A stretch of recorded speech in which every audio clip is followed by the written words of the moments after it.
Hello, അപ്പോൾ എല്ലാവർക്കും ഇന്നത്തെ പുതിയൊരു വീഡിയോയിലോട്ട് സ്വാഗതം. ഇന്ന് നമ്മൾ ഗോതമ്പ് മാവ് കൊണ്ട് ഒരു ക്രിസ്പി ആയിട്ടുള്ള ബിസ്ക്കറ്റാണ് തയ്യാറാക്കുന്നത്. ഇപ്പം നിങ്ങൾ വീഡിയോ സ്കിപ്പ് ചെയ്യാതെ മുഴുവനും കാണണം. കണ്ടാൽ മാത്രം പോരാ, വീഡിയോ ഇഷ്ടമായ ചാനൽ സബ്സ്ക്രൈബ് ചെയ്യാനും മറക്കല്ലേ. അപ്പോൾ ഞാനൊരു ബൗൾ എടുത്തിട്ടുണ്ട്, അതിലോട്ട് ഒരു സ്ട്രെയിനർ വെച്ചിട്ട് 1 കപ്പ് ഗോതമ്പ് മാവ്, 1/4 കപ്പ് മൈദ മാവ് എടുത്തിട്ടുണ്ട്. അതിനെ നന്നായിട്ടൊന്ന് അരിച്ചെടുത്തതിന് ശേഷം ഒരു 1/4 കപ്പ് നമ്മുടെ ഡെസിക്കേറ്റഡ് കോക്കനട്ട് പൗഡറാണ് ഞാൻ ചേർക്കുന്നത്. ഇതിന് പകരമായിട്ട് നമ്മൾ സാധാരണ തേങ്ങ തിരികെ ചേർത്താലും മതി. ഇതിലോട്ട് ഞാനൊരു 1/4 കപ്പ് വെളുത്ത എള്ള് ചേർക്കുന്നുണ്ട്. വെളുത്ത എള്ളിന് പകരം കറുത്ത എള്ളാണെങ്കിലും ചേർക്കാം.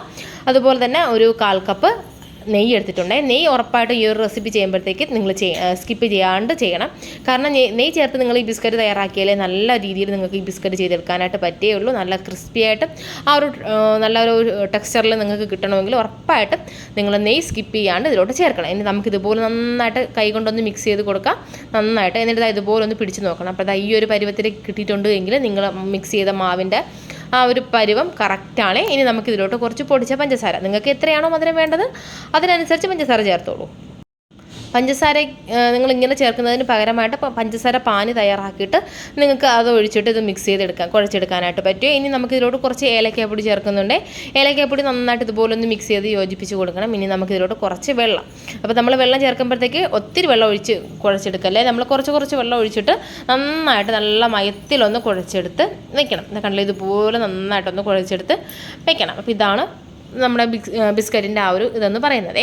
ഇനി നമുക്ക് ഇതുപോലെ ഞാനൊരു ചപ്പാത്തി പലക എടുത്തിട്ടുണ്ട്. അതിൻ്റെ മുകളിലോട്ട് ഇത് വെച്ചതിന് ശേഷം ഇതുപോലെ നമുക്ക് 3 പാർട്ടാക്കിയിട്ട് ഇതിനെ ഡിവൈഡ് ചെയ്തെടുക്കാം.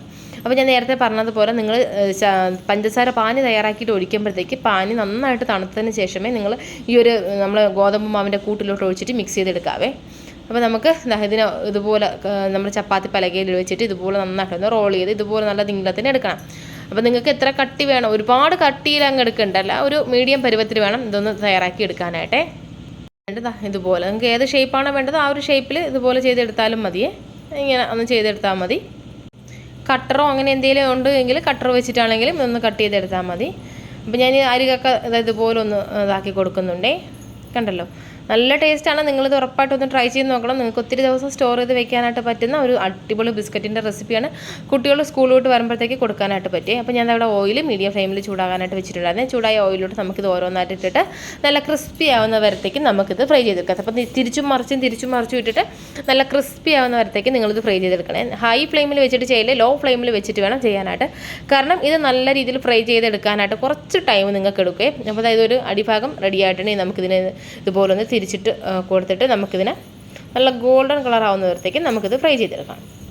അപ്പോൾ ഞാൻ എല്ലാം ഒന്ന് ഫ്രൈ ചേർത്ത് ഞാനൊരു പ്ലേറ്റിലോട്ട് മാറ്റിയിട്ടുണ്ട്. കണ്ടല്ലോ, അടിപൊളി രുചിയായിരുന്നു, നല്ല മണവുമായിരുന്നു, വളരെ ക്രിസ്പി ആയിട്ടാണ് ഇത് ഇരിക്കുന്നത്. കണ്ടല്ലോ, വളരെ ക്രിസ്പി ആയിട്ടാണ് ഇതിരിക്കുന്നത്. ഇപ്പോൾ നിങ്ങൾ ഉറപ്പായിട്ടും ഇതൊന്ന് ട്രൈ ചെയ്ത് നോക്കണേ. നോക്കിയിട്ട് നിങ്ങളുടെ ഫീഡ്ബാക്ക്സ് ഉറപ്പായിട്ടും അറിയിക്കണേ. കുട്ടികൾ സ്കൂളിലോട്ട് വരുമ്പോഴത്തേക്ക് ട്രൈ ചെയ്ത് കൊടുക്കാനായിട്ട് പറ്റിയ നല്ലൊരു റെസിപ്പിയാണ്. ടിഫിൻ ബോക്സിലാണെങ്കിലും കൊടുത്തു വിടാനായിട്ട് പറ്റിയ നല്ലൊരു റെസിപ്പിയാണ്. അപ്പോൾ ഉറപ്പായിട്ട് ഇതൊന്ന് ട്രൈ ചെയ്ത് നോക്കണം. അപ്പോൾ നിങ്ങൾക്ക് ഞാൻ മൈദാമാവ് ചേർത്ത സ്ഥാനത്ത് നിങ്ങൾക്ക് വേണമെങ്കിൽ കുറച്ച് നമ്മളെ റവ മാവ് ചേർത്തിട്ടാണെങ്കിൽ ഈ ഒരു റെസിപ്പി ചെയ്തെടുക്കാമേ.